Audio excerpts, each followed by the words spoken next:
नमस्कार। संगीत में एक जादू सा होता है, ये सबको बांध सा देता है। अगर संगीत सुनने वाले ये अनुभव करते हैं तो जो कलाकार ये जादू बिखेरते हैं वह कैसा अनुभव करते होंगे। कहा जाता है कि संगीत वास्तव में उस परम परमेश्वर के साथ जोड़ने की एक सीढ़ी है। अस्तित्व, भाषा, संस्कृति और विरासत के आज के अंक में आपकी मुलाकात करवाएंगे ऐसी ही प्रतिभाशाली कलाकारों से जो ये जादू लगातार बिखेर रही हैं और अपने लिए नाम भी कमा रही हैं। चिन्मय शर्मा और कुशा शर्मा, मैडम आप दोनों का एक्सएलसी स्टूडियो में बहुत बहुत स्वागत है। नमस्कार। धन्यवाद। मैं दर्शकों के साथ ये बात साझा कर दूं कि ये दोनों एक डोगरी के बहुत बड़े कवि हुए हैं। ज्ञानेश्वर जी जो बाल साहित्यकार भी हुए, ये दोनों उन्हीं की बेटियां हैं। अब दोनों के घर में तो साहित्यिक माहौल था। जैसे आपके पिताजी डोगरी में गीत लिखते रहे, पिछले दिन उनका स्वर्गवास हो गया। उसके साथ कि आपकी बुआ जी जो पद्मश्री पद्मा सचदेव, एक जाना माना नाम है, जिन्होंने डोगरी भाषा को न केवल राष्ट्रीय स्तर पर बल्कि अंतर्राष्ट्रीय स्तर तक भी ले गई, एक आइकॉन है। तो ऐसे साहित्यिक माहौल में रहते हुए आपका रुझान साहित्य की तरफ नहीं हुआ, गाने की तरफ कैसे हुआ? मुझे याद है कि पापा हमें जब हम छोटे थे तो क्योंकि वो संगीत प्रेमी, बहुत उनको संगीत की तरफ रुचि थी और वो चाहते थे कि उनकी बेटियां और बेटा हम तीनों शास्त्रीय संगीत की शिक्षा लें। अच्छा। और इसके लिए वो हमें ले जाया करते थे क्लासेस, जो शास्त्रीय संगीत उस समय हम पंडित पीएन रैना, हाँ जी, हमने अपनी तालीम वहाँ से शुरू की।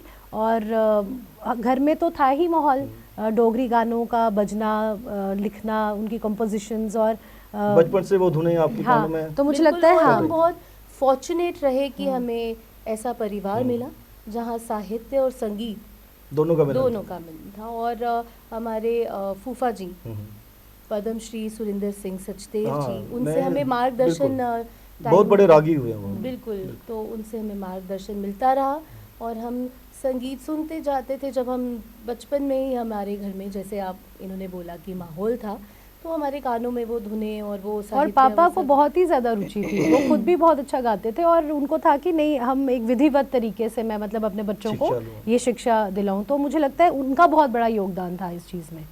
आज भी मुझे याद है वो हमारे साथ किस तरह से क्लासेस में हमें लेकर जाते थे और बैठा करते थे वहाँ पर, क्योंकि बच्चों का इतना मन नहीं लगता है। आजकल भी आप देखते हैं बहुत पेशेंस, विशेषकर जब आप क्लासिकल की बात करते हैं तो बहुत पेशेंस चाहिए वहाँ पे। तो वो भी 1.5 घंटा 2 घंटा बैठे रहते थे। जब भी हमारी टर्न लेट भी आया करती थी, वो 3 घंटे भी पापा बैठते थे। और कैसे वो बिजी शेड्यूल से अपना निकाल कर हमें, क्योंकि वो इंजीनियर भी थे और हम भी आज जॉब कर रहे हैं, तो हम सोचते हैं कि पापा ने कैसे मैनेज किया। लेकिन उन्हीं की देन है जो हमें रुचि आई। पैशन उनको साहित्य की तरफ भी था तो साथ म्यूजिक की तरफ। और क्योंकि हमारी रुचि और बढ़े तो पापा क्या, उन्होंने थोड़ा तबला सीखा हुआ था। तो हम जब गाते थे बंदिशें कोई राग की, तो हमारे साथ वो तबला बजाते थे। 3 ताल मुझे याद है पापा बहुत अच्छा बजाते थे। क्लासिकल में है ना कि घरानों के बेसिस पे रहता है। तो आपने कौन सा घराना में सीखा फिर?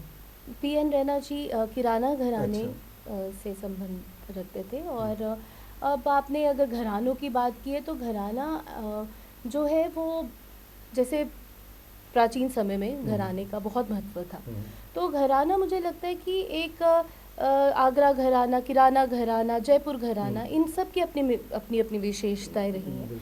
और घराने में क्या है कि बाउंड्रीज हो जाती हैं। तो एक सुरों का जो है संबंध, वो यूनिवर्सल संबंध है। जैसे एक घराने का दूसरे घराने से फिर वो डिफरेंस रहना चाहिए। वंचित आप रहते हो सकता है एक घराने में सुर प्रधान घराना हो, कोई घराना ताल और सुर प्रधान हो। तो क्या है कि कोई शिष्य जो एक पर्टिकुलर घराना सीख रहा है, हो सकता है वो दूसरे घराने की विशेषताएं ना ले सके। घरानों के संबंध में बात की जाए तो जो जैसे किराना घराना में जो सीख रहा है, तो गुरु शिष्य परंपरा के अंतर्गत गुरु जो है वो उसी शिष्य को उसी घराने में आगे बढ़ावा देगा। हाँ जी, बिल्कुल। तो वो शिष्य कोई और फिर घराना पकड़ नहीं सकता। वो बहुत स्ट्रिक्ट रूल्स हुआ करते थे। अब तो खैर, पहले तो बहुत स्ट्रिक्ट रूल्स हुआ करते थे, अब तो फिर भी काफ़ी, जैसे आप देख रहे हैं, फ्यूजन्स हो रहे हैं और नई नई चीज़ें आ रही हैं। और मुझे लगता है श्रोता भी अब ज़्यादा उस चीज़ का लुत्फ ले रहे हैं। तो साहित्य के साथ साथ साहित्य की तरफ आपका कभी रुझान रहा कि मैं भी लिखूं कुछ गीत वगैरह? चिन्मय को मेरे को याद है कि इसको थोड़ा बहुत शौक रहता था और पापा कहते थे, इसको इनकरेज करते थे। बट आगे फिर संगीत, क्योंकि एक ही अगर आप दिशा पकड़े, मुझे लगता है उसी के साथ जस्टिस आप क्योंकि इसमें कर भी सकते बहुत हैं। तपस्या है, लेकिन संगीत को हमें साधना कहा जाता है इसीलिए। मतलब अच्छी लिरिक्स हो तो एकदम से हम लोग बड़ा खुश होते हैं पढ़ के, क्योंकि समझ तो है। क्योंकि पापा अपनी यूजुअली क्या करते थे कि कविताएं जो भी कोई नई रचना वो लिखा मेरी करते थे। मदर को, और मैं उनके साथ बैठा करती थी तो वो जरूर सुनाते तो थे। वो हमें ना तो अपना आज वो मैंने ये निकाल- रचना हाँ। की है तो सुनो, तो अच्छा अब तू इसकी कॉम्पोजिशन बनाओ। अच्छा। तो हम दोनों को ना बातें वो कम करने देते थे, बोलते थे बातें मत करो, रियाज करो, हाँ। हारमोनियम पकड़ो, धुनें निकालो। तो उस तरह का माहौल रहा है। अपने इंस्ट्रूमेंट भी सीखा बजाना? इंस्ट्रूमेंट हमारे जैसे गुरु रहे हैं तो उनका ये था कि आप तानपुरे पर ही अच्छा। रियाज करना, क्लासिकल का एक रूल होता था कि हारमोनियम पे उतना डिपेंडेंसी नहीं आप रखें, तो तानपुरे पे ही रियाज करें। तो इंस्ट्रूमेंट हाँ तानपुरा और ऐसे कोई इंस्ट्रूमेंट अलग से नहीं हारमोनियम हम बजा बजाते। सकते हैं, जैसे लेकिन आपके घर एकल में इंस्ट्रूमेंट। साहित्यिक जो माहौल रहा वो डोगरी का रहा, हाँ तो जी, हमारा हाँ जो जी। कंसेप्ट भी है अस्तित्व, भाषा, संस्कृति और विरासत के माध्यम से। भाषा में तो कोई जवाब ही नहीं, पद्मा सचदेव जी का, ज्ञानेश्वर जी का। बिल्कुल। संस्कृति आप उसको बढ़ावा दे रही हैं, तो क्लासिकल के साथ आपने फोक की तरफ भी हाथ आजमाया? जी, मतलब क्लासिकल जैसे अगर आप गाना चाहते हैं तो ये तो एक कहते हैं ना बेस है, एक नींव है। बिल्कुल। तो बाकी अगर आप नींव अपनी क्लासिकल की रखते हैं तो आप किसी भी दिशा में निकल सकते हैं। तो डोगरी क्योंकि हमारे घर में ही जैसे हम धुनें, ब्रिज अंकल का आना हमारे घर में, और वो जैसे हमें धुनें सिखाया करते थे, तब तक हमें पता नहीं था कि ये लोग इतने अपने अपनी फील्ड्स में इतने बड़े बड़े नाम हैं। तो हम जैसे खेल खेल में ही तो उन्होंने कोई हमें सिखानी धुन और वो हमने गानी स्टेज पे, तो इस तरह से हमारी रुचि बढ़ी डोगरी गानों की तरफ। और फिर हम दोनों इकट्ठे हमने audition हमने दिया हाँ फोक हमने फिर गाना शुरू किया, फिर उसमें हमने ऑडिशन दिया और आज हम गाते हैं काफ़ी। और कोशिश रहती है कि जो हमारे पुराने गाने हैं जो बिल्कुल हम कहते हैं ना डोगरी के, जो हम सुनते थे, जो ख़त्म हो रहे हैं, जैसे जो शादी ब्याहों में बजते थे, संस्कार, जो डोगरी के संस्कार गीत हाँ हैं, जैसे वो लोग बच्चे के होने पे या फिर जैसे विवाह के या सुहाग फिर और ये वो कोड़ियाँ, तो हमने कोशिश की है कि हम थोड़ी वो चीज़ें करके Revive हाँ करें। रिवाइव कर रहे हैं। Revival तो थोड़ी टाइम की वो रहती है कंस्ट्रेंट, अदरवाइज हमारा और मन है कि हम उसमें और पुरानी चीज़ें जो है वो फिर से उनको रिवाइव करें। क्लासिकल आपने जो सीखा वो अलग अलग सीखा है ना, लेकिन जब गाने लगे तो दोनों इकट्ठे मिलके गाती हैं।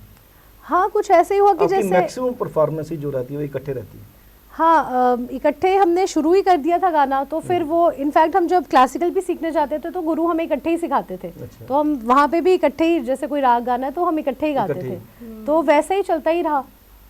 तो मैं चाहूँगा दर्शकों के लिए थोड़ा सा अगर गुनगुनाएंगे आप, चाहे आपकी मर्जी है, फोक, लाइट म्यूजिक या क्लासिकल, जो भी, क्योंकि क्लासिकल तो राग बेस रहता है, समय की इस पे बंदिश रहती है। हाँ, हम लोग आपको डोगरी फोक, हाँ, जो हम दोनों को बहुत ही इससे अच्छा बढ़िया और लगता क्या है, हो और सकता हमारी बुआ जी भी अक्सर इसको बहुत गाया पसंद करती था थी, उनको, उन्हीं से बहुत सीखा पसंद, था हाँ, उन्हीं हमने। से हमने सीखा, तो जी, हम जी। थोड़ा गुनगुनाएंगे। प्लीज।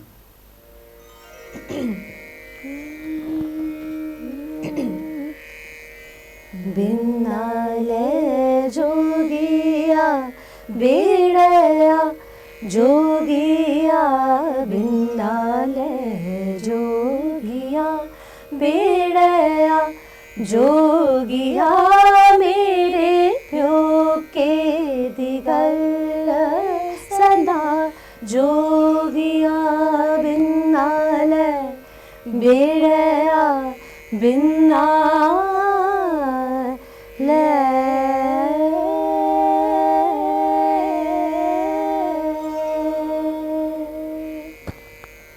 इसमें आपने भाग भी इस्तेमाल किया ना? जी जी, ये पाखें जो है आपने डोगरी की हमारी एक स्पेशल पहचान एक है, form of Dogri folk music है पाक, बिल्कुल, जिसको हम बिल्कुल। कहते हैं। जो हमारे जो जम्मू लुप्त के हो लोगों रही को तो है। पता ही है। भाग के बारे में कहा जाता है कि ये सिरमौर है डोगरी फोक म्यूजिक का, लेकिन अफसोस की बात है कि लुप्त हो रही है।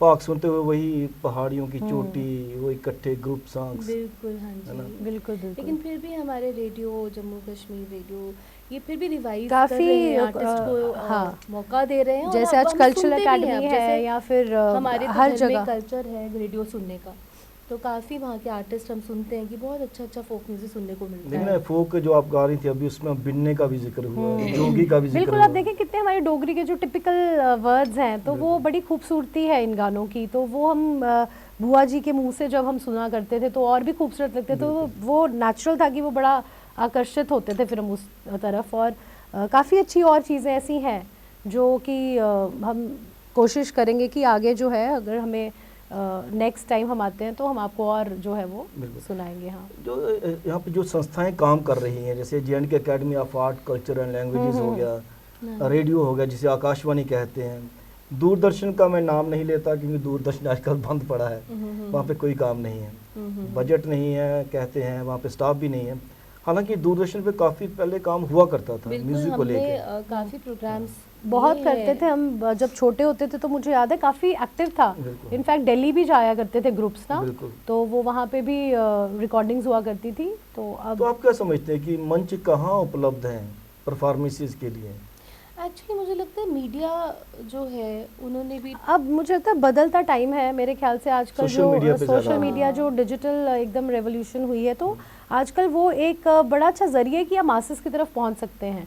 लेकिन डेफिनेटली जो एक लाइव परफॉर्मेंसेस होती हैं और जो डेडिकेटेड, वो जैसे आज आप बात कर रहे हैं कि आर्ट एंड लैंग्वेजेस जो हमारी एकेडमी है वो काफ़ी कदम उठा रही है आजकल, आप देखें तो काफ़ी। मैं एक बात ऐड करना चाहूँगा कि J&K academy of art culture and languages कदम तो उठा रही है, अब तो पिछले कुछ महीनों से लगातार बहुत ज़्यादा एक्टिव भी हो गई है। हाँ जी, लेकिन आप नहीं समझती कि जब आप परफॉर्मेंस देती हैं वहाँ पे, तो जो लाइव ऑडियंस के सामने परफॉर्मेंस का लेवल कुछ और होता है। एकेडमी आजकल वो चीज़ें रिकॉर्ड नहीं करती, रिकॉर्डेड होनी चाहिए, लाइव जाना चाहिए कम से कम सोशल मीडिया पे। हाँ, एक ये चीज़ हो सकती है। लेकिन ना जो 100 आदमी बैठ के देख रहा है वो तो माउथ पीस बनेगा, पब्लिसिटी करेगा बाहर, लेकिन हज़ारों लोगों को लाइव जो टेलीकास्ट होगा उससे और बेनिफिट मिलता है प्रमोट करने के लिए कल्चर को। हाँ, लेकिन मुझे लगता है आजकल जैसे हम बात करें और भी बहुत जरिए हैं, जैसे आज आप आर्टिस्ट देखें अपना कुछ भी उनको निकालना है तो पहले वो अपने सोशल मीडिया पे ही निकालते हैं, तो मुझे लगता है इंडिविजुअल लेवल, और वो एक अच्छा एक इकोनॉमिकल और एक मतलब हर एक की रीच में है मुझे लगता है। तो आजकल वो माहौल है जहाँ पर अगर आप मेहनती हैं और अच्छा काम कर रहे हैं तो आप आगे आएंगे ही, प्लेटफॉर्म मिलेगा ही। लेकिन आपने सोशल मीडिया की बात की तो मैं एक बात आपसे पूछना चाहूँगा, क्योंकि आपने क्लासिकल भी सीखा, फोक गाती हैं, लाइट म्यूजिक भी गाती हैं, विधिवत तौर पे शिक्षा ली हैं, आप तो पढ़ा भी रही हैं म्यूजिक। जो आजकल मशरूम की तरह एकदम से उभरते हैं गायक, स्टूडियो में जाके रिकॉर्डिंग करते हैं, वहाँ पे ट्रैक सिस्टम पे रिकॉर्डिंग होती है, आपने 15 बार एक ही लाइन बोली, बेस्ट उठाई, लग गई, लाइव परफॉर्मेंस देने से कतराते हैं। आप क्या समझते हैं कि ऐसे सोशल मीडिया पे जो एक्सपोजर है उसका भविष्य क्या है? सर, एक तो पहले मैं ये बात कहूँगी जो बेस बनाकर, वो ये है कि जैसे गुरु बिना ज्ञान नहीं है ना, और गुरु एक शब्द आप अगर इसका संधि विच्छेद करें ना, तो गुरु शब्द में गुरु जो गु है शब्द, उसका मतलब है अंधकार और रू का मतलब है प्रकाश। तो गुरु के माध्यम से प्रकाश चाहते हो, हाँ, तो गुरु शिष्य परंपरा में सीखिए। अच्छे गुरु का चयन करना भी आपको चयन करना चाहिए, एक अच्छे गुरु का, और ये सौभाग्य की बात भी है अच्छा गुरु मिलना बिल्कुल, ये सबसे बड़ी बात है। हाँ, और आप अगर चयन करते हैं तो आप बिल्कुल डेडिकेटेड हो जाएं। अंधविश्वास अगर करना है तो आप बिल्कुल आप विश्वास कीजिए अपने गुरु और पे। बड़ा बंधन है फिर, क्योंकि आप बंदिश में रहना है, हाँ, आपको बाकी चीजों से जो डिस्ट्रैक्शंस हैं उनसे कटना है। फिर मैंने तो सुना है कि गुरु तब तक अलो ही नहीं करता जब तक शिष्य परिपक्व नहीं हो जाता परफॉर्मेंस के लिए। वो कहता है तुम्हारा नाम तो डूबेगा, मेरा नाम भी डूबेगा। तो थोड़ा सा टाइम आप पेशेंस कीजिए, फिर वो टाइम आपको फल देना स्टार्ट करेगा और पक्का करेगा, क्योंकि वो डेडिकेशन ज़रूर रंग लाती है, तपस्या तो रंग लाती ही है। वो तो हमने नहीं, ऋषि मुनियों से भी हम सीख सकते हैं कि उन्होंने जब तपस्या की तभी ज्ञान। बिल्कुल, और हर चीज़ में जब आप टाइम देते हैं तो उसके बाद ही आप रिजल्ट्स पाते हैं। आजकल ये है कि पेशेंस ख़त्म हो रही है बच्चों में। हम जैसे कॉलेज में पढ़ाते भी हैं तो वहाँ हम देख रहे हैं कि बच्चे बहुत इम्पेशेंट हो गए हैं। जैसे पहले एक तहजीब या तमीज़ होती थी, जब कोई टीचर आ जाता था तो किस तरह से बच्चे आपको एकदम बिहेव कर खड़े हो जाते थे या सुनते थे टीचर की बात। आजकल बच्चे ना इतने ज़्यादा, शायद खान पान भी उनका बदल गया है, जैसे फास्ट फूड और फास्ट म्यूजिक और हर चीज़ फास्ट है।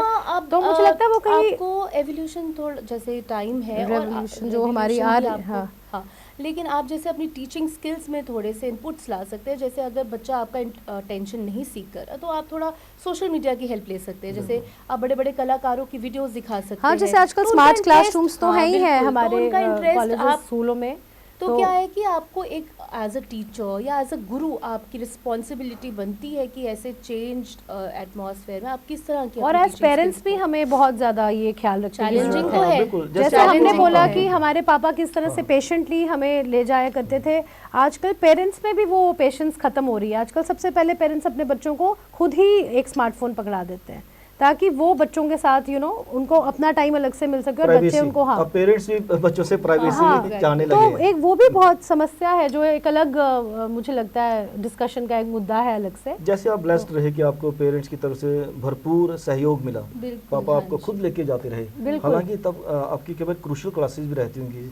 नहीं, पापा खुद तो जैसे हमने बताया इंजीनियर थे और उनका कितना डाइवर्सिफाइड फील्ड्स थे, उनकी अपनी सोशल लाइफ थी, फिर भी वो टाइम निकाल के हमारे साथ जाते थे। तो मतलब स्टडीज में भी हेल्प करते थे। पढ़ाना भी मेरे को याद है, मैथ्स, क्योंकि वो और मदर भी हमारी साइंस बैकग्राउंड से हैं क्योंकि, तो वो भी बहुत मदद वो पढ़ाते हमें वही थे, हमें ट्यूशंस नहीं याद है कि हमने आमतौर पर मैं इसलिए ये कहना चाहता हूँ, आमतौर पर जो कलाकार होते हैं वो कहते हैं कि हमें पेरेंट्स की तरफ से कोई मदद नहीं मिली, नहीं कोई बूस्ट नहीं मिला, मॉरल बूस्ट नहीं मिला। वो कहते हैं कि ये तो टाइम वेस्टेज है। तभी हमने कहा कि हम लकी रहे, ब्लेस्ड इनफ वही कि हम ऐसे, वो तो हम लकी रहे उस चीज़ में कि हमारे घर में पढ़ाई भी थी, एक्स्ट्रा करिकुलर एक्टिविटीज भी थी। पापा मुझे याद है मैं तवी भी ले जाया करते थे क्योंकि वो बहुत अच्छे खिलाड़ी भी रहे हुए हैं। तो रांची में अच्छी यादें हैं बचपन की। आजकल की हम भी एज अ पेरेंट्स हम भी कितना टाइम दे पाते हैं, हमारे पास वो यादें अपने मन में रखने के लिए वो माहौल रहना चाहिए।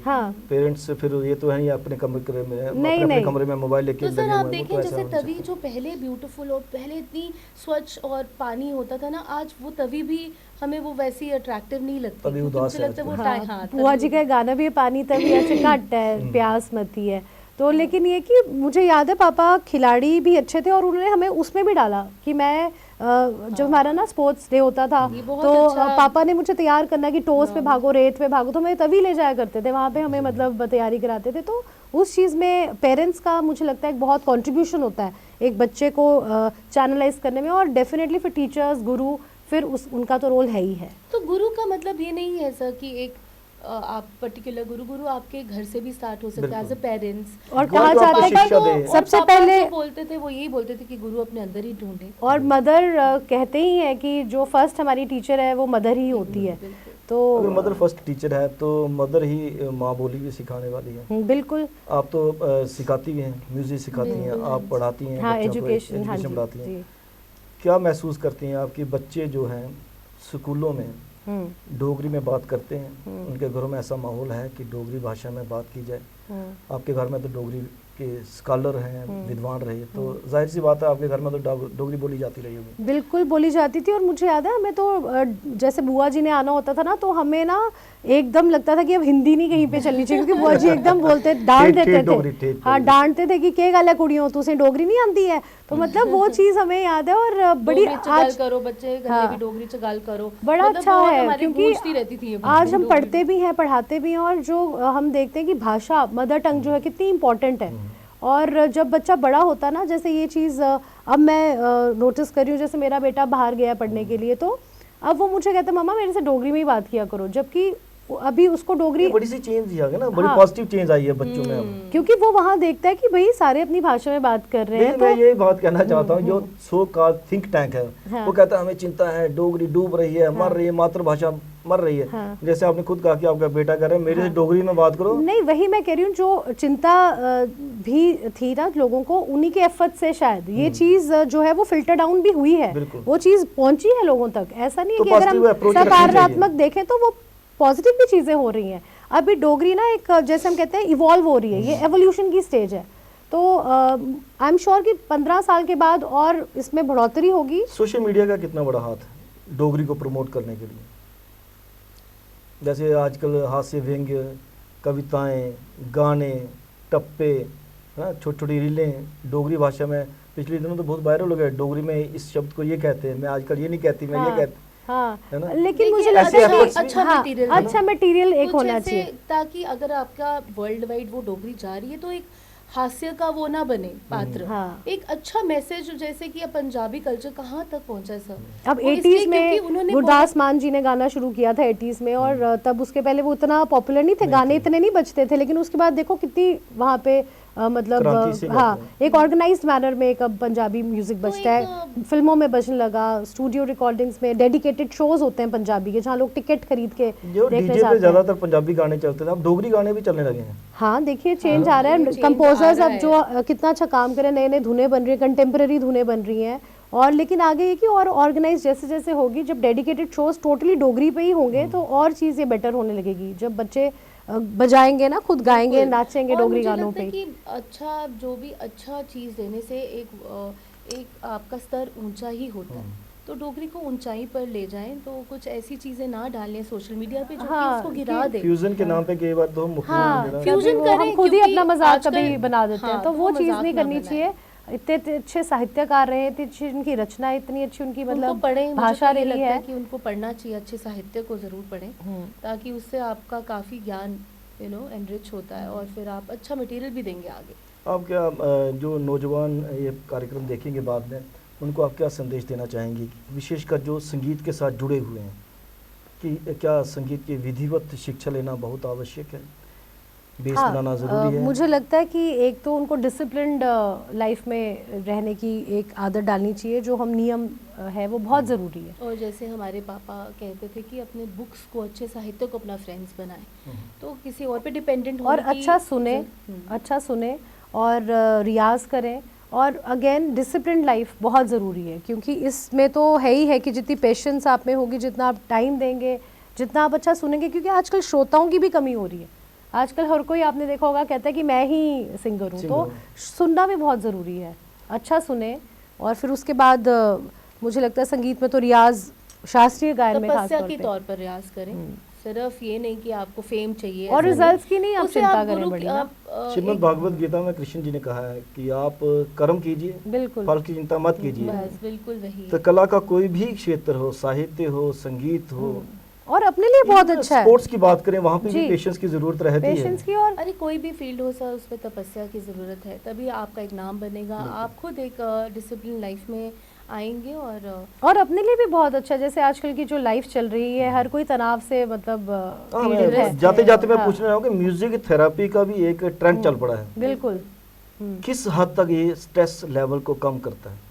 तो हमारा जैसे अगर हम अपने बॉडी को ही देखें तो हमारी हर चीज़ रिदमिक है, हमारा हार्ट भी जो एक रिदम से ही चल रहा है, सांसें हम रिदम से ही ले रहे हैं। 72 से अगर बहुत कम हो जाए तो दिक्कत हो जाती फिर है। आपने स्टार्टिंग में, अपने इंटरव्यू के स्टार्टिंग में ही कहा कि संगीत एक सीढ़ी है बिल्कुल। ईश्वर के स्थान पर पहुंचने की, तो मुझे लगता है ये अपने आप में ही एक मेडिटेशनल चीज़ है। आप इसे अगर विधिवत रूप से करें तो बहुत आनंद की अनुभूति आप ले सकते हैं। और बड़ी रिलैक्सेशन होती है, हमारी भी जो नर्व्स हैं जो स्ट्रेस में होती हैं वो भी बड़ी ज़्यादा रिलैक्स हो जाती हैं, और मुझे लगता है हम ज़्यादा मतलब एक एंजॉयमेंट खुद ही आप अनुभूति करते लेकिन हैं। कंडीशंस अप्लाई रहता ना कि संगीत अच्छा होना चाहिए। हाँ, ये और तो आप है ही। देखिए म्यूजिक में ही अदरवाइज मैथम- जो वो संगीत होता है ना वो बड़ा भारी, सिर वो दर्द होता है। आपको बीपी भी बढ़ा देता है। हाँ, और संगीत में ही सर आप सारे सब्जेक्ट्स कवर कर सकते हैं। संगीत में साइंस है, संगीत में मैथमेटिक्स है, संगीत में साइकोलॉजी है, और हर एक चीज़ संगीत में, तो संगीत एक कंप्लीट सब्जेक्ट है, पैकेज है जिसे आप कह सकते हैं। तो ज़रूरी नहीं है कि आपको स्टेज पे ही गाना है, अपने लिए भी अदरवाइज संगीत एक बहुत अच्छी मतलब हर एक को अपनी लाइफ में मुझे लगता है अपनाना देता है। चाहिए। और हाँ जी, जब भी स्ट्रेस आपका बढ़ रहा हो तो संगीत सुनिए, लेकिन बिल्कुल। क्लासिकल और अच्छा। संगीत सुनिए तो बेटर है। बिल्कुल वही है कि या उसके folk लिए फिर music वैसा सुनिए। टेस्ट होना चाहिए, जैसे जैसे अब टेस्ट हो तो वैसे वैसे आप सुनिए, लाइट सुनिए, गज़लें सुनिए, क्लासिकल सुनिए। भजन सुन हाँ। सकते हैं आप, कितने उम्मीद करेंगे आप दोनों ने स्टूडियो में आकर जो बातें कहीं, और विशेषकर संगीत के हवाले से, कि अगर आप ज़िंदगी में सुकून चाहते हैं तो अच्छा संगीत सुनिए, अच्छा संगीत बनाने के लिए अच्छा साहित्य भी पढ़िए। बिल्कुल। हाँ जी, आप एक्सेलसियर स्टूडियोज़ में बहुत बहुत धन्यवाद। अच्छा। धन्यवाद। अस्तित्व के इस अंक में आपने बेबाक बातचीत सुनी कुशा शर्मा और चिन्मय शर्मा जी से। उन्होंने कहा कि संगीत वाकई परम परमेश्वर के साथ जोड़ने का एक माध्यम बनता है, लेकिन संगीत वही होना चाहिए जो यह काम कर भी सके। संगीत का चुनाव बड़ा सोच समझ के करना चाहिए। अस्तित्व के इस अंक में अब दीजिए इजाज़त। कैमरा पर्सन करण सिंह से राजेश्वर सिंह राजू को दीजिए इजाज़त। नमस्कार।